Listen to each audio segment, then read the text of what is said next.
I'm Annette McCoy, and with me today is Maureen St Germain. Thank you so much for joining us. And I would like to invite you all, if you're not watching us through Angel Heart Radio Facebook page, please go over there, because then you can join in the conversation and ask questions that you might like to ask of Maureen. Maureen, and I also, before I welcome you formally, I'd like to remind everybody that there's something come up on my screen. We here at Angel Heart Radio say that you should never use these shows for your legal, medical, nor professional advice, nor your own sound judgment. Now, Maureen, it's always a delight to have you on the show, and I'm really excited about today's topic, because quite often we can feel that we're anything but supported, and yet, my goodness me, we know we always are. Well, that's what we're wanting to get across today, isn't it? Well, it's my deep pleasure to be here. It's fun to be part of your network and to have always been part of your network. And I'm grateful to be back. Thank you. Oh, well, we're always very excited to have you with us. You've been a very busy lady lately. Yes, I have been.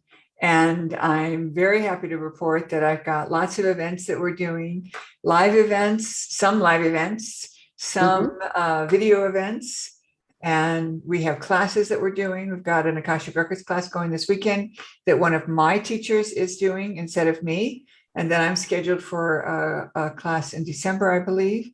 And lots of wonderful things that we offer. And we're getting ready to launch the big schedule of the new school to show off the Ascension Institute Mystery School. Fabulous. Now, I would like to hear a bit more about that as I welcome Julie Kiss to the show.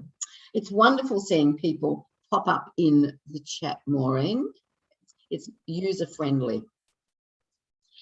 Now, your school, this is very exciting, isn't it? Totally. You know, I've always been a teacher, and I consider that my highest calling. And one day, a wealthy businesswoman from Australia sent me a note and said that her guides told her to tell me to start a school in the Sedona area. And then she was told to give me a sum of money to make sure it happened. Woo-hoo. So here I am. I feel like I was ferried here. I think this was one of the easiest moves I've ever had. One of my neighbors, who's a good friend, was hanging out with me the Saturday before we moved, and she said, "You are so calm."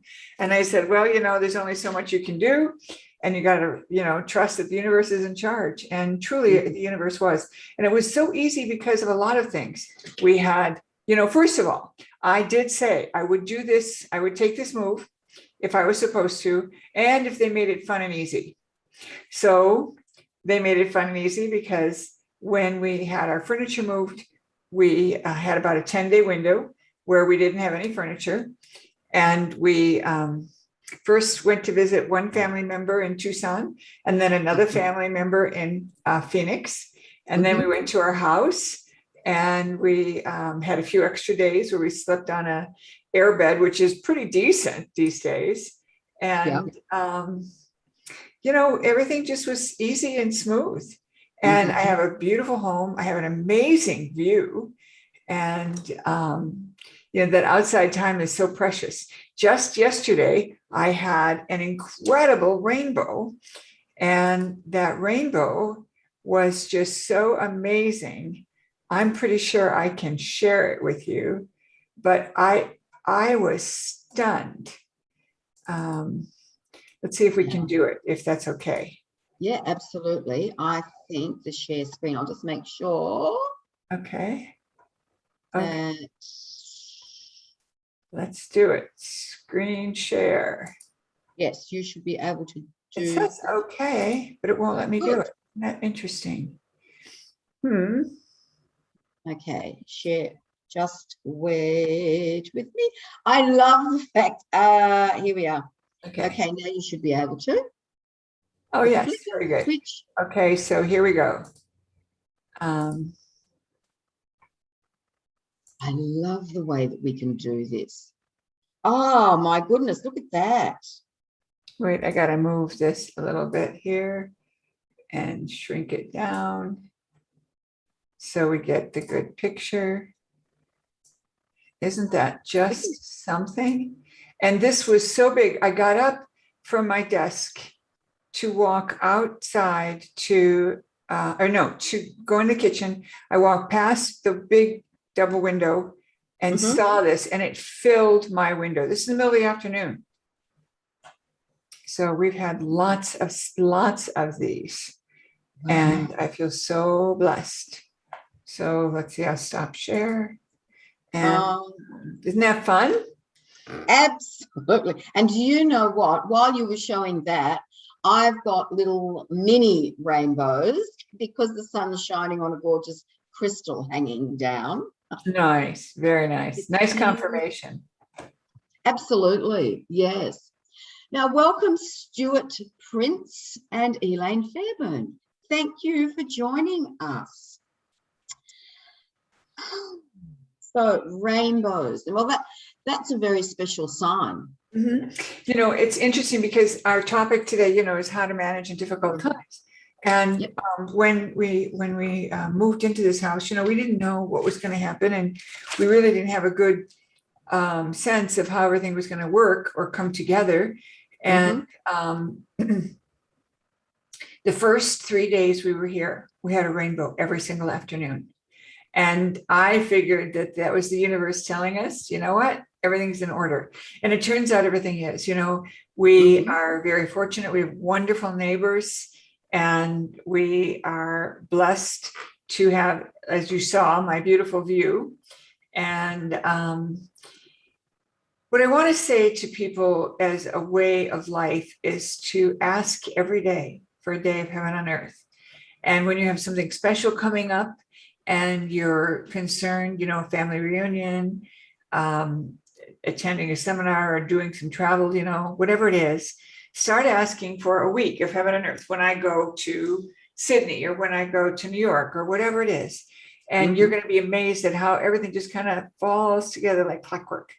And then the other big hint that's super easy is when you go to bed at night to say, I am waking up in 5D. We have a whole prayer that we do, and it's in my book, Waking Up in 5D. So if you have that book, you can look for the prayer to say at bedtime. And I will tell you something that I learned by trial and error. And that is, initially when I started doing this prayer, I started just saying it to myself, you know, just kind of reading it. And then I decided to start saying it out loud. And that was an improvement. And then we started saying it call and response. So we're now hearing it and saying it. And that amps it up even more, you know, with the call and response. So I'll say a phrase and then my husband will say this phrase after me, or vice versa. Or if he's reading it, he'll say it out loud and I'll repeat after him like that. And that is amazing what it does, because it changes the vibe big time. And you wake up feeling good. And even when you've had a rough night, let's say you didn't sleep well, or the bed was lumpy, or you know, you ate too much and you were tossing and turning because you were too full, whatever it is, I have found that saying that prayer literally transforms whatever happened that night into a compartment that allows you to wake up. And what happens is you'll sit in bed, you'll sit up with your feet on the floor, and you'll be on the side of your bed, just kind of getting ready to get out of bed. And all of a sudden you go, you know, I feel pretty good. I'm amazed. I feel pretty good. And it isn't until later in the day that you realize, oh, I said that prayer. I should do that all the time. And, you know, it's such a great story because when I started this work and started doing these kinds of prayers, it all just kind of happened. I wasn't trying to make it happen. It just, I got shown. And I don't know if I ever told you this, but my very first time when I asked for a day of heaven on earth, it was because I was flying all night long from the West Coast to the East Coast in the US. And the next day I had another flight to the East Coast. And the trip was very tightly booked. And so I don't call it the same name everyone else calls it. I call it an overnight flight. Okay. And so I'm on the overnight flight, and then I am flying from Chicago to the Midwestern city that I was living in at the time. And then when I got off the plane there, I ran into someone that I knew, one of the baggage handlers, because in that small town, the baggage handlers were the ticket agents, right? They're doing both jobs. And so she said, "Oh, hi, Maureen, how you doing?" And I said, "I'm doing great, except this is my day of blank because I've got to get back here in an hour and a half to fly to the East Coast." And she looked at me kind of funny, and I'm deliberately not using that word because I don't want to get in the habit of saying that phrase by accident anymore. And I kind of did a double take, and I said, "Actually, it's my day of heaven on earth because I'm flying with United." And I came home and there was 2 inches of water on the floor of my basement. I could hear water running, but we couldn't tell where it was coming from. It was overflowing one of the low-hanging pieces in the basement where the pipes for the washer come in. That meant that we had a pipe leak between the walls. And I turned the water off at the main. I called my neighbor across the street who knew everything about houses. And I said, "This is my situation." And he said, "I'll come right over." We called the plumber. The plumber came when he said he would, which was like an hour later. I called the airlines and they said, "Under the circumstances, we can't give you a flight tomorrow, but we'll let you take the later flight. And we won't charge you the extra fee that we normally would charge." And I was thrilled. And then I did my bank deposit, my mailing. The plumber came when he was supposed to. I asked my higher self where he should drill. He wanted to drill in my upstairs bathroom. And I said, "No, downstairs and in this spot right here." And he could see the hole from where I told him to drill, where my higher self told us to drill. And then my neighbor came over with some fans, and we put some fans in to dry the walls out. And my neighbor said he'd keep coming over and check while I was gone. And then on my way back from my bank deposit, I get a phone call as I'm walking in the door, and they say, "The flight you're on is running late. Both of our feeder flights to Chicago are running late. Is there any way you can get on the earlier flight, which is now running an hour late?" And I said, "Actually, my suitcase is in the car. I'm 15 minutes from the airport. I think that's possible." So that's what I did. And I got on my original connection. Wow. Sitting on the plane, I'm looking around and I'm asking, how did that happen? How did I pull that off? And my guides came in and said, "Will you ask for a day of heaven on earth?" And I thought, oh, well, the next time I have a really busy day, I'm going to do the same thing. Well, the second time I asked, I thought, all I have to do is ask for this every day, and so can everyone else. So that's the first story. And then the second story that's behind this one is a couple of years later, one of my students was telling me how the family was going to get together in one big house, and there was all the siblings and their kids, and it's this huge crowd of family. But she had one sister who was the drama queen. And whenever she came, she spoiled the good time for everybody. And so she kept asking for a week of heaven on earth for the family reunion, which was coming up, like in 6 weeks and 4 weeks and like that. And just kept asking over and over for a week of heaven on earth for the family reunion on these dates. So she reports to me that the day before the family reunion, her sister calls somebody and says, "I'm not coming." And of course, that's, more drama, right? "I'm not coming." And then she says, "I'm checking into a detox facility, and so I won't be there." And of course, she reported that they had the best time ever. because the drama queen wasn't there and they weren't worried about her because she was in a detox facility. How cool is that? Fantastic. We are looked after. I love your stories, Maureen. Now, a very dear person to you has joined us, and Carol says, Maureen, you look amazing. Thank you. Who is this that said that? Carol. Now, Carol came to your workshop in Melbourne all those years ago.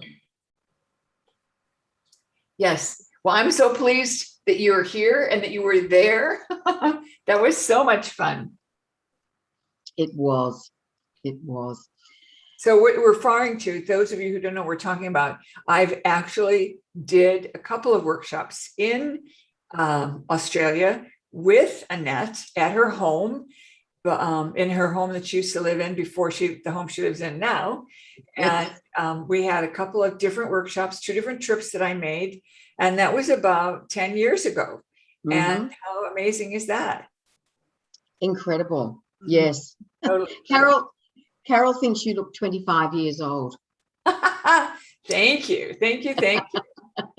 Well, one of the things that I tell people, and, I was going to do a class on beauty, and I thought, no, that's too much about vanity. But I will say a couple of things. And that is, when you keep your pineal young, everything stays young. And even Edgar Casey said that. So how do you take care of your pineal?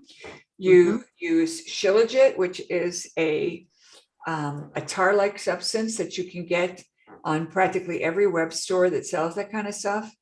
I use tamarind after dental work because tamarind helps us to release fluoride, and fluoride is in every bit of dental work. And sometimes we get water that has fluoride in it. You think you're getting spring water, and then you discover that it's not spring water, or it's spring water, but it's been touched up. And why do they do that? Because they're looking for safety situation, and they're trying to do a good job. So we don't want to be critical of them, but we want to make sure we get plenty of tamarind in our bodies. And then also to use a stone called shungite.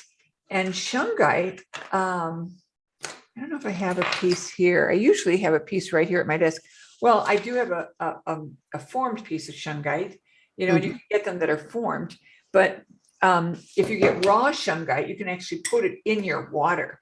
Don't put one of these guys, any shape, in your water, because these are made with a certain kind of glue. And again, this is one of those things I learned by accident, because I had put, a solid piece of shungite that was formed, kind of like this, that I thought would be good for my water. And every time I went to drink from it, I spilled it. And so then I asked my angels, okay, so what's going on? And they said, don't use that. If you use shungite in your water, make sure it's raw shungite and that you've washed it. So it's healthy for you, because they do use glue because shungite is like charcoal. It's very dusty. And so they have to use a certain kind of glue to get it to do this, to hold the shape. Now, Carol is mentioning, she's saying, yes, pineal. She's also saying melatonin. Yes. And the body makes its own melatonin if you get a good night's rest. So if you have trouble going to sleep, you can do the yoga position of a headstand, or get one of those shoulder stands and, go upside down.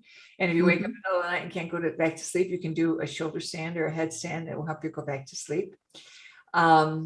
Also, there is a guided meditation called the Crystal Elohim meditation that will also help you sleep.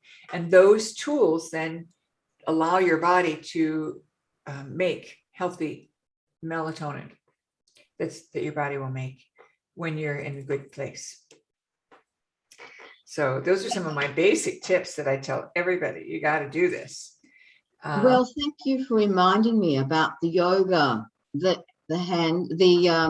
shoulder stands. I used to really enjoy doing those. Wasn't into the headstands, but shoulder stands. And it's great because the blood then comes up into the head, flushing out whatever. Yeah. So, and then there's other things, there's little tools that you can get if you have resources. I have my essential oil blends, and Mhm. recently they were rebranded with another company. And so they are carrying my blends now, and they are full strength. When we came out with the original blends 10 years ago, they were cut by coconut oil because they were too powerful for people. And now we can use them full strength.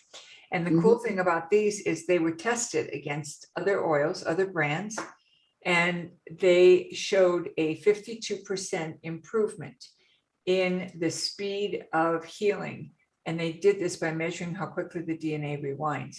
And, the other oils and healers, the highest they got was 20%, 22%. And so from the control to the testing on the blends, we saw a double what anything else is out there. And why is that? I believe it's because they're a special blend that was created by Mary Magdalene herself, and they were channeled by one of our team members, who then left those blends with me to promote and take to the world. There's another product that people could use that would help them stay uplifted, and that is a product that's called Miracle Salt. And I don't sell this, and I don't know where to get it anymore. My supplier, this was his last bottle, but you take a tiny, like a pinch of this in your water, and it's just loaded with minerals and for good health. And why is good health important when you're in a tough time? And it's because when we're down mentally, our defenses are down and we're less Mhm. able to take care of ourselves and protect ourselves. So we want to keep our health up. So even when we have adversity, we don't fall apart, you know. Well, it's important more so in times of adversity, isn't it, Maureen? Yeah. Because when we're in a good space, so to speak, life goes along very nicely. It's when we're challenged that we need to be aware that we are looked after, and when we know that and we trust, it does make a difference. Your stories at the beginning of this show showed you it showed you trusting, showed you asking, and it's a timely reminder to everybody that we do have angels, and it's important that we call on to make our lives as easy as they can be, especially in challenging times. I'm reminded of a story that one of my sons told me when he was a freshman in college. He was in Europe for a program, a winter training that the choir was on. So it was like an extracurricular activity, but it was also for credit.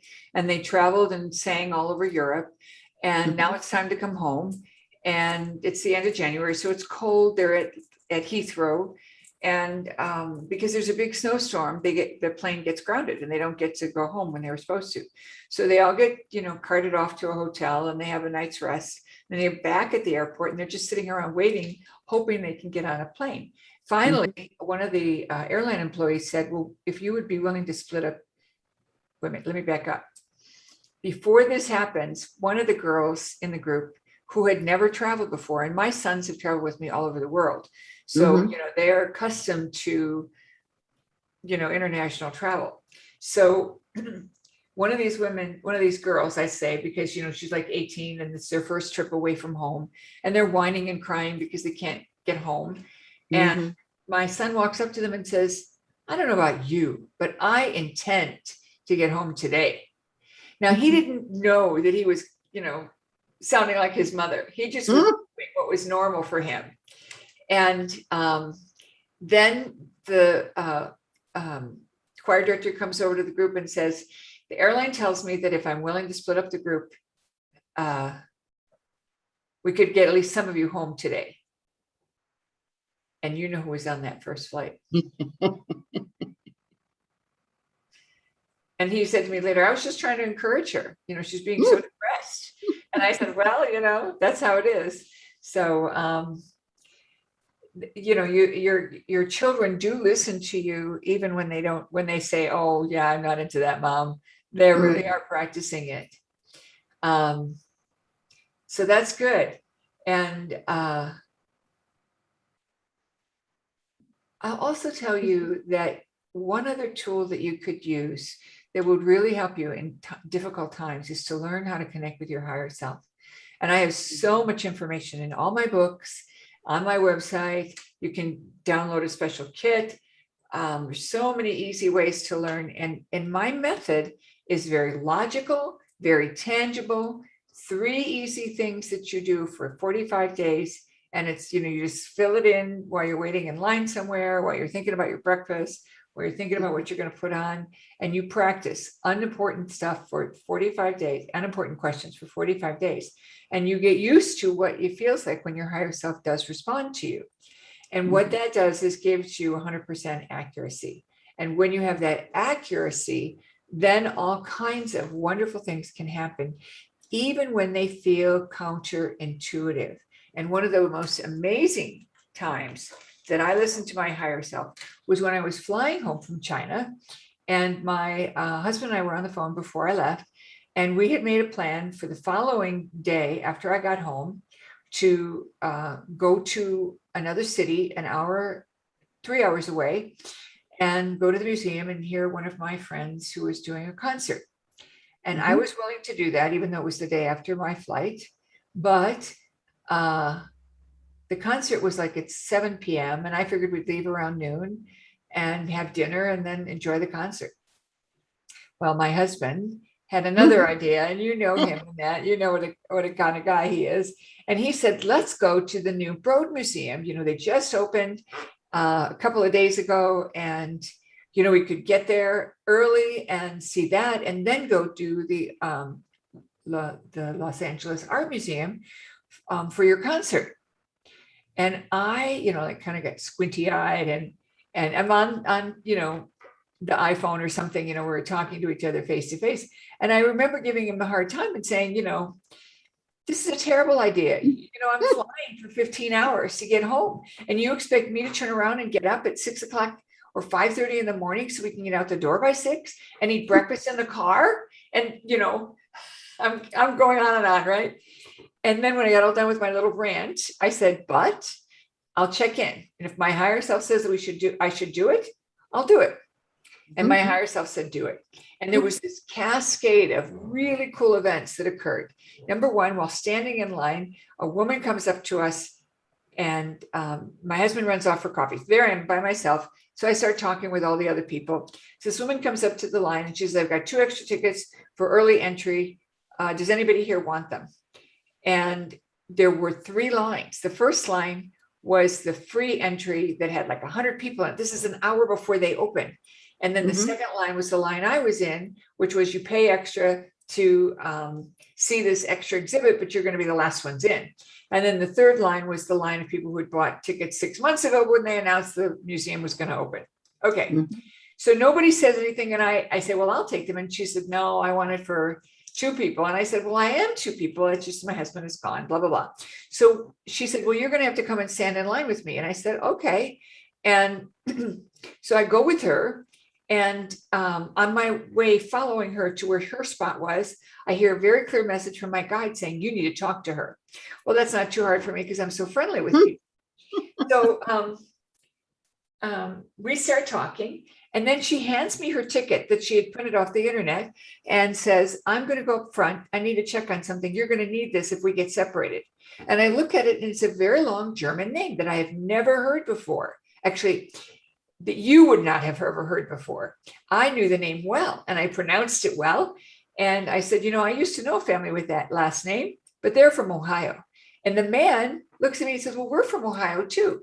And the mother, in other words, now it's the husband, the wife has gone off, the grandma is with them. And the grandma looks at me and said, are you Maureen? Oh. It turns out that this woman was one of my mother's best friends. While they were both living in Ohio, their husbands were in the same industry and they had a lot in common. Both women had 6 children, blah, blah, blah. So I was one of 6, and she still knew my name and she knew my face. obviously I haven't changed much. This is getting funnier and funnier, right? And so she says to me at one point in the museum, we're going back and forth and having fun chats and stuff. When was the last time do you think I saw you? And I said, I think it was my first wedding 40 years ago. And then she says, I said to them, well, we have this apartment in New York that we don't use very much because we're spending so much time in San Diego. Would you like to use it sometime? And they said, actually, that would be great because we have 2 daughters in college in New York City. Mm-hmm. And then months go by and I call Mike, the father, and I said, do you think either of your daughters would go to work for me? And one of them did, and turned out to be one of the best assistants I ever had for a number of years, the whole time she was in school. And then, when I sent a picture of me and Pat to my mother through my sister, my mother didn't have a cell phone with a picture or anything. Mm-hmm. My sister did, we wanted to surprise my mom. Look at this, Maureen met up with this person. And my mother was blown away. And then she said, Pat and your father were first cousins. That means Pat's maiden name was the same as my maiden name. Isn't that wild? So these people were family. Amazing. All because I said yes to something I didn't want to do and thought was a terrible idea. Yeah. Well, see, when you were speaking, I'd like to welcome Jean Mary to the show. While you were speaking, I remembered when you came to Melbourne for the workshops, you said a trip always pays for me, right? You never come with that. And when you decided to come, because you checked in with your higher self, there was actually, I think there might have been one person booked in for the workshop, but you came trusting your higher self. And I mean, it was amazing because you ended up not only running the workshop for several people, but you had private sessions. Thank you, as well. Yeah. That taught the me a trip was lot. totally covered. Yeah. That taught me a lot.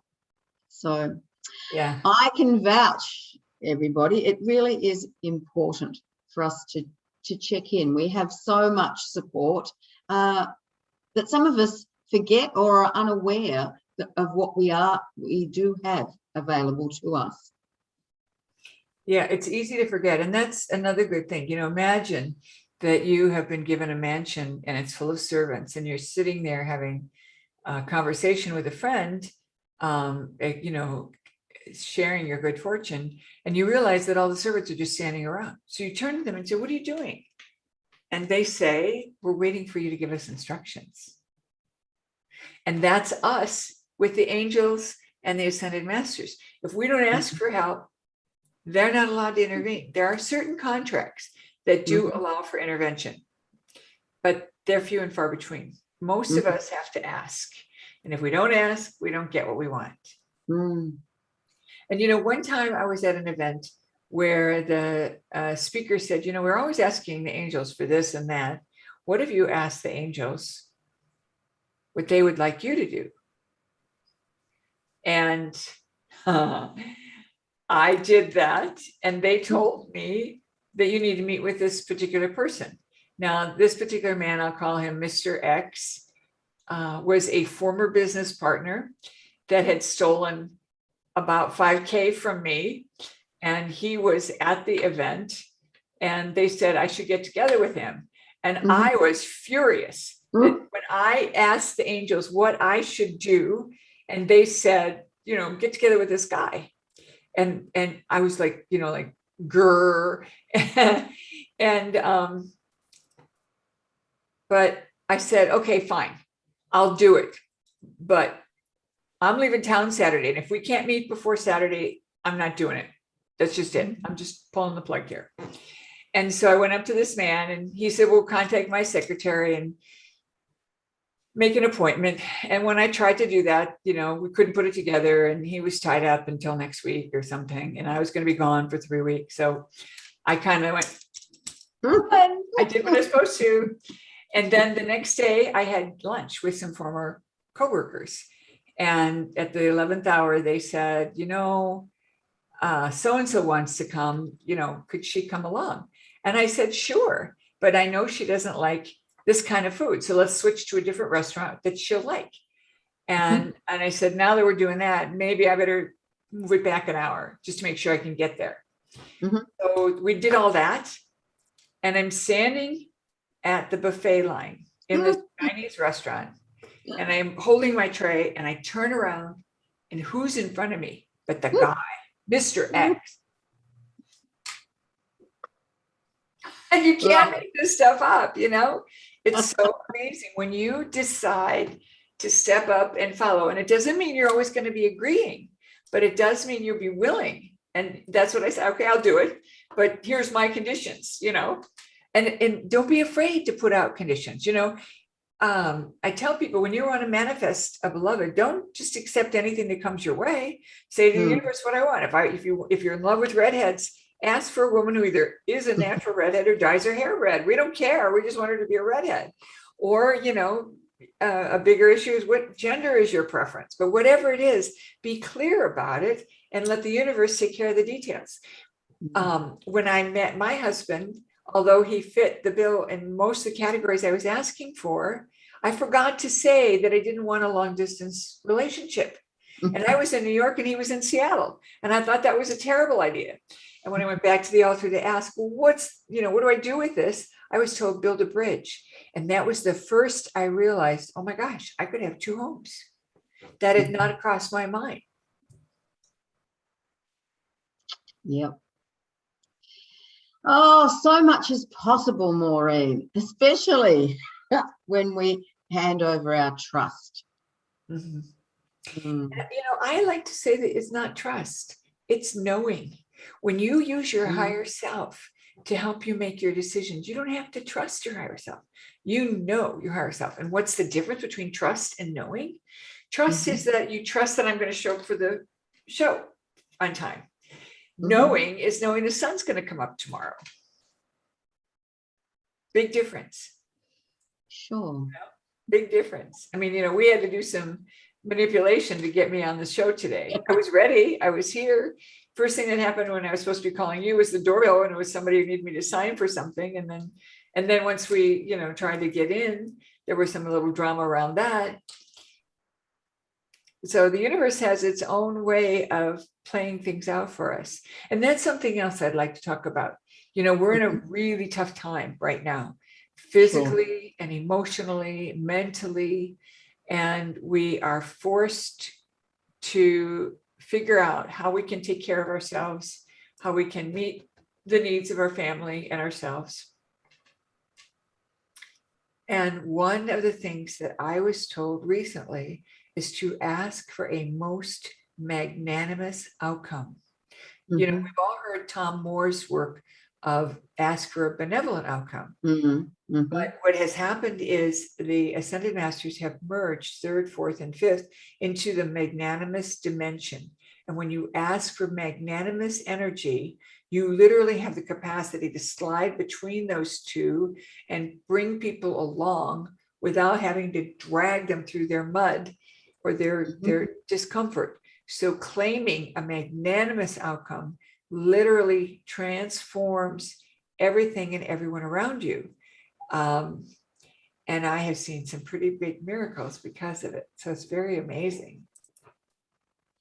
Choice of words, that's two examples, isn't it? You were talking about knowing, trust, and now, yes, I'm well aware of the most benevolent outcome, but magnanimous, that's just so much bigger.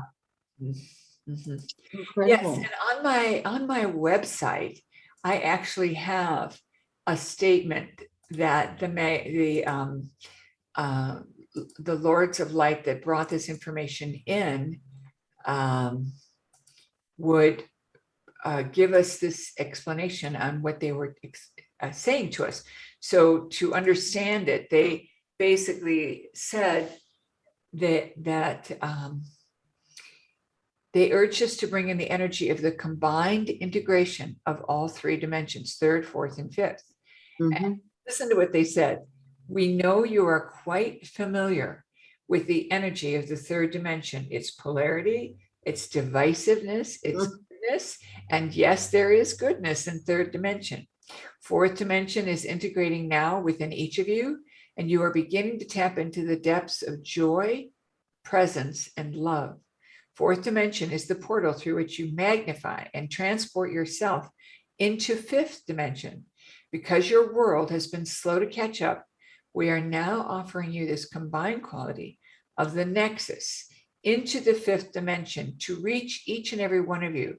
And we name it the magnanimous dimension, an energy of great integration. It consists of knowing and understanding the perils of third, the passion of fourth, and the ecstasy of fifth, and distilling it into an exquisite elixir of magnanimousness. And so when we call this in, we set the stage to make it super easy for everyone else to get what they need as well. Pretty amazing. It is, yes. Well, you've talked about the fifth dimension for years. And as you mentioned earlier, yes, you have a book, Waking Up in 5D. It's a wonderful space. It's a much, much nicer, kinder, loving space. Fifth dimension is what everyone else thinks of as heaven. It's where you get to say what you really mean, but it always comes out in a loving way. You know, it's kind of like you have something on your mind and you want to tell someone, you always make this same mistake, you know, and you're kind of annoyed about it. But when you open your mouth to say it, it comes out like, I caught this again. It's a good thing we work well together because you catch my stuff and I catch yours. So there's not a tension or a judgment, you know, that kind of stuff. And in fifth dimension, we also get to see what is motivating others. And that helps us have compassion for others. Because sometimes the reason we're unhappy with someone else or situation is because we don't know what's going on in their head. And if we did know, we wouldn't feel so annoyed with them. Sure. So very powerful. Very, very powerful. And you know, the most important thing, I think, is when you do this work, when you do the meditations, and you know, I will remind all of our listeners that, you know, every single month I have a new or a freebie for everyone in terms of my guided meditations, which are very, very special. And this month, we're offering a free guided meditation series. So it's a set of like 3 guided meditations with some detailed instructions for soul retrieval. And my blog post explains why soul retrieval is important and that we could do it by ourselves for ourselves. And whenever we have a trauma or a dramatic thing happen, job loss, family member dies unexpectedly, you know, a car accident, stuff like that, we leave pieces of ourselves behind and they get locked in time and space. And we can retrieve those lost parts, wash them and bring them back in. And that's what this does. And when you do that, you will have so much more energy than you had before, which is amazing. You know. Now, you've mentioned your website a couple of times, but we haven't put it out there. www.maureenstgermain.com. And I'm always offering trainings. One of the trainings that I offer, which is very affordable, it's like $11 a month. First month is free, and that's our monthly St. Germain Ascension portal, I believe. And there's always, you know, something new and exciting in there, plus lots of training and the Waking Up in 5D book. And I also meet with people every month so they can ask me questions, you know. It's pretty special to be able to, you know, reach out and ask me a question about something you've read or learned, and what do I think about it, and get some very valuable resources. Yeah, so I like doing that because I get to interact with the people at a very grassroots kind of way, and that's very special. Right. and very special for the people too, Maureen. You are a very, very generous person with your time and your expertise. So I do encourage people, if they're listening to you, watching you for the first time, to certainly visit your website and take advantage of what you're offering. Yeah, you'll appreciate it. And, you know, we have lots of information on our YouTube channel. So there's lots of ways to get information. The blog posts are loaded with information. So, you know, even if you don't have resources to, you know, buy a book or get a guided meditation, you know, and it's so interesting because when I first came across meditation, I could not do it. I could not sit still. Mm-hmm. And the guided meditations are what helped me. And that's when I realized I'm not the only one with monkey mind, you know, we all have a little bit of that. Mm-hmm. And the guided meditations really help us. And so I set the guided meditations up so that you can participate and also so you can learn. So, you know, like the angel meditation always talks about the resources of where the information on the angels come in. And it talks about why they're mentioned in the Old Testament, things like that. And I have lots of other guided meditations for every single purpose you could think of, you know, selling your home, bringing in your beloved, abundance, just lots of opportunities. So I'm very grateful to share this set of powerful tools that are affordable and reachable. And a lot of them are free if you just sign up for the blog post, you know. Mm-hmm. Wonderful. Now, of course, you do work with Akashic Records as well. Yes, and the book Akashic Records initially got published in Chinese first, which is kind of funny, but they were eager for the knowledge, and so we put it out in Chinese first. That book was named Book of the Year and also Best Book in its class. And that book takes people through the process of how to open up the Akashic Records, what to look for, tools to use that help you have accuracy. The Akashic Records are a field of knowledge that are the equivalent of the past, the present, possible and probable futures. And the interesting thing that helps people get why it's so valuable is that if you know you could make a better decision with the benefit of the Akashic Records, you would use them more often.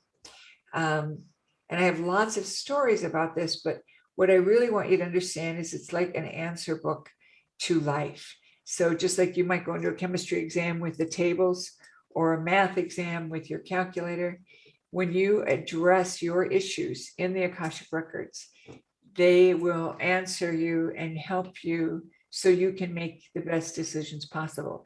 And I'll give you an example.